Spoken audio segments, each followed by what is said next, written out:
बहुत बहुत आभार आपका, आपने बोलने का अवसर दिया और आए हुए सभी किसान भाइयों का बहुत ही खैर मकदम है।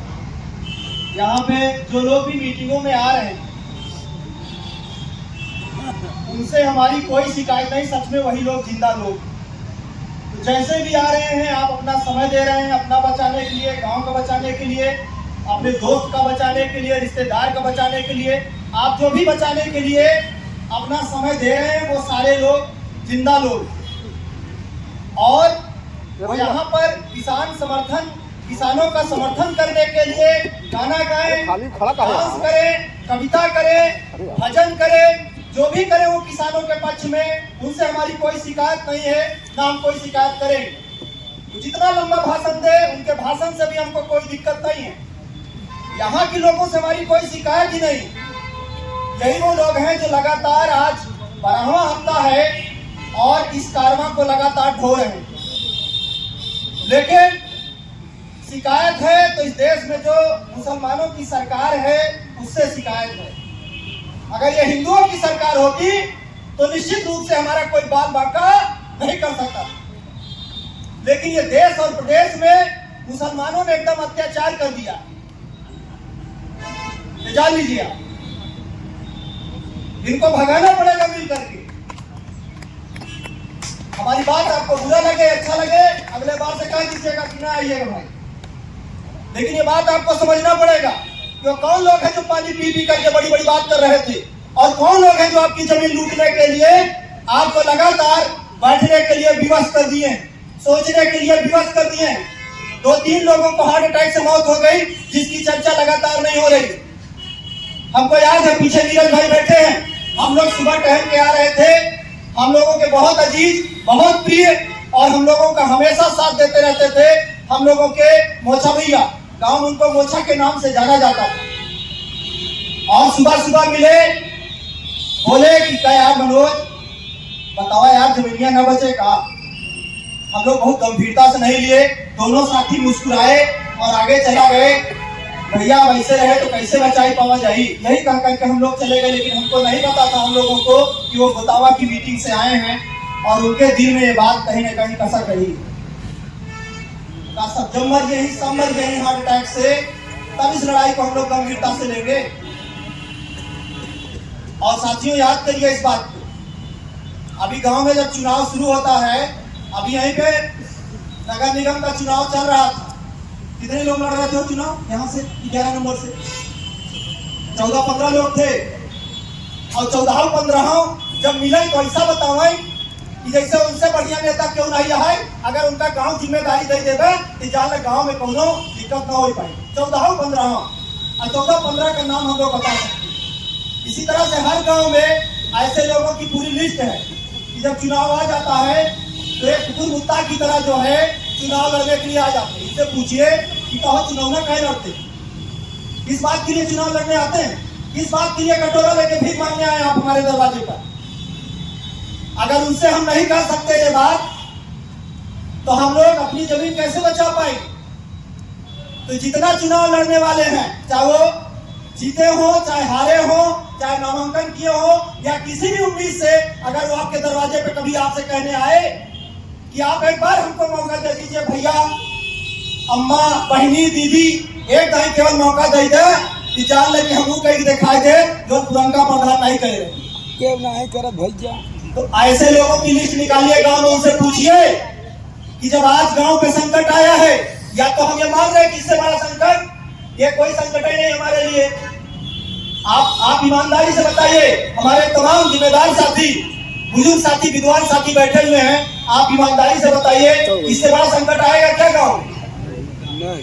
या तो आप मान लीजिए इससे बड़ा संकट गांव में और आ सकता है, या तो फिर आप जो साथी अभी कह रहे थे कि अगर जमीन में एक हिस्सा बड़े से खरीदे होता है तो मार खत्म करे मेरे पुल तैयार हो जाता है। लेकिन दादा बाबा की जमीन है तो असर नहीं पड़ता है, शरीर में कहा कि फ्री मिल गई है। ये हम आपको नहीं सुना रहे हैं, आप हमारी निगाह में महान हैं। लेकिन और ऐसे लोगों से भी दुख है जो सक्रिय साथियों की लिस्ट में आ तो गए हैं, अब बहुत बड़े बड़े जिम्मेदार, इसमें कई बड़े नेता भी हैं, वो भी चुनाव आता है तो बड़ा लंबा लंबा बोलते हैं। लेकिन जब आपका सर्वस्व नाश होने वाला है, सब कुछ जाने वाला है, तब वो कहीं दिखाई नहीं दे रहे। उनसे भी एक बार पूछिए, और जो गुस्सा आप यहाँ निकाल रहे हैं हम लोगों के ऊपर, वो गुस्सा आप उनके ऊपर निकालिए। आपको गुस्सा कहाँ निकालना है ये भी नहीं समझ में आता, इसीलिए लल्लू जो है डर डर करके अपनी कविता बोल रहे थे। उनको डर लग रहा था कहीं ऐसा ना हो कि आप उनको पीटना शुरू कर देंगे बाप रे बाप, क्योंकि भक्ति का हम लोगों का कोई अंत थोड़ी है। हम लोग तो भक्ति के चाशनी में इतना ज्यादा डूब चुके हैं कि पता नहीं जिंदा भी है कि नहीं है, इस बात की भी शंका है।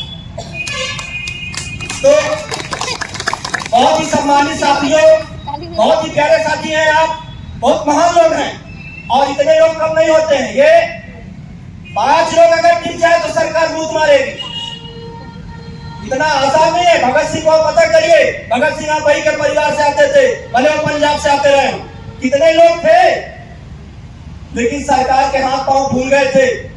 एक दिन पहले फांसी पे चढ़ा दिया गया डर के मारे। क्यों?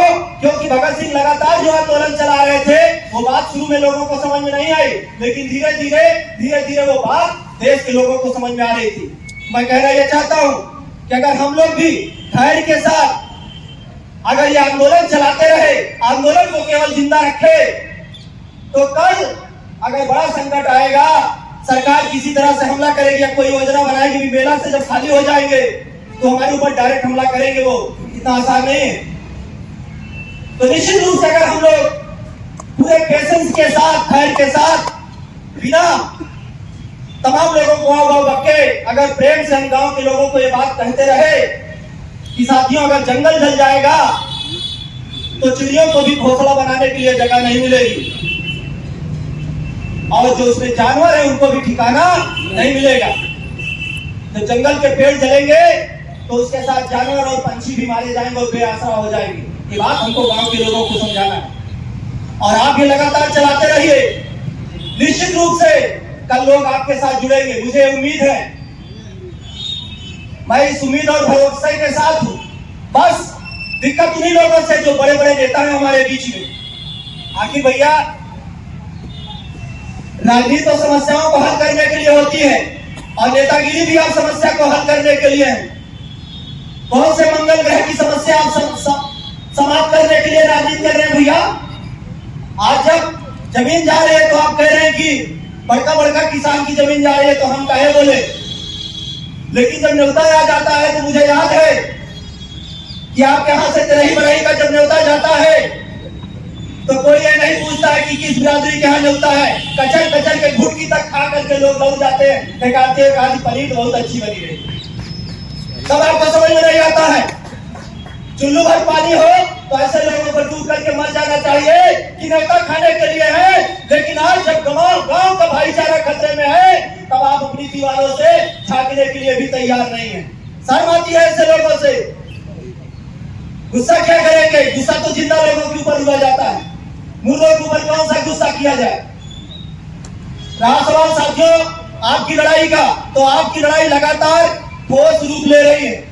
बहुत जिम्मेदार साथी जो संचालन कर रहे हैं, उन्होंने पिछली बार जब हम लोगों ने एपीएस में मीटिंग किया तो वहां पर एक सक्रिय साथियों की जो है कमेटी बनाई गई, और यहाँ भी जो साथी आए हुए हैं उनसे हमारा आग्रह है कि अगर वो सक्रिय साथी के रूप में रहना चाहते हैं तो अपना नाम यहाँ पे अभी दर्ज करवा के तब जाएंगे।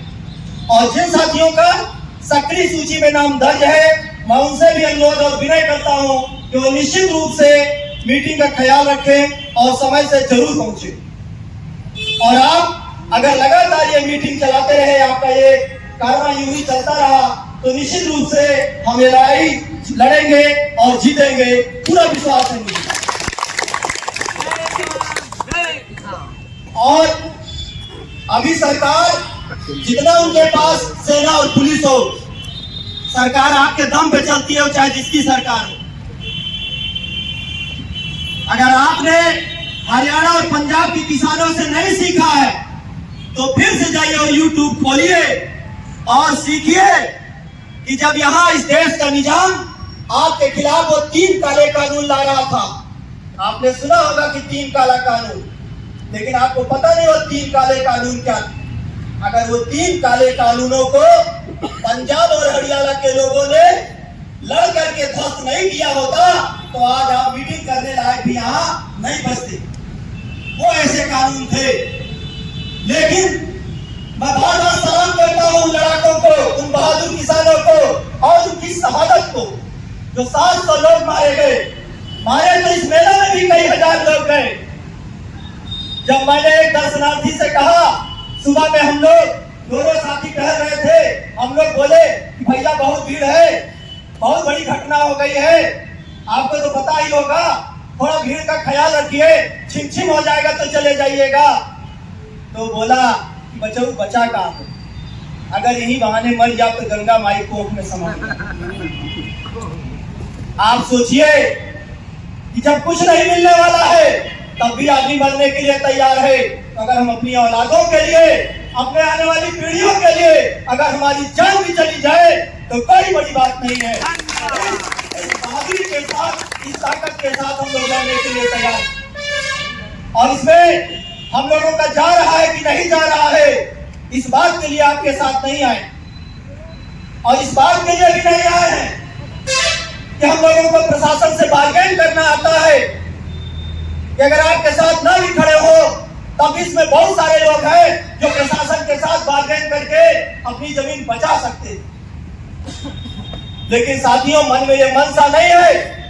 हम तो आपके लिए इसलिए खड़े हैं कि जब आप अपने यहाँ दावत में बुलाते हैं, आप हर भाईचारा में खड़े रहते हैं, आप होली और दीपावली के त्योहार में गले लगा करके बधाई देते हैं, तो जब आज आपके ऊपर संकट आया है तो हम पीछे कैसे रह सकते हैं। कल जब हमारा बच्चा बड़ा होगा तो हमसे पूछेगा कि पापा जो आंदोलन चल रहा था उसमें तो कहीं आपकी फोटो नहीं दिखाई दिया। जब यूट्यूब खोलते हैं तो आपके गांव का आंदोलन था, उसमें तो कहीं आपका कुछ नहीं दिखाई देता।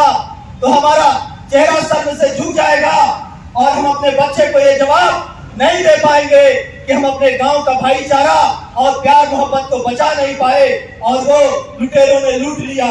इस शर्म से बचने के लिए भी हम आपके आंदोलन के साथ मरते दम तक खड़े रहेंगे, ये वादा है, और हर बार ये वादा हम लोग करते रहेंगे। मैं अपनी बात समाप्त करके आखिर में 2 लाइन एक गीत के माध्यम से कहूंगा। जागा हो मजदूर किसान, जवान जागा मोरे देशवा के। जागा हो मजदूर किसान, जवान जागा मोरे देशवा के। तुहरे पसीनवा से उगे हीरा मोतिया, अफसोस सजावे अपन अनधन से कोठिया। बाके बिहारी जागा देशवा के मालिक, बाके बिहारी जागा देशवा के मालिक। अब कई दे तू जंग के ऐलान, जवान जागा मोरे देशवा के। जागा हो मजदूर किसान, जवान जागा मोरे देशवा के। धन्यवाद। जय जवान जय किसान।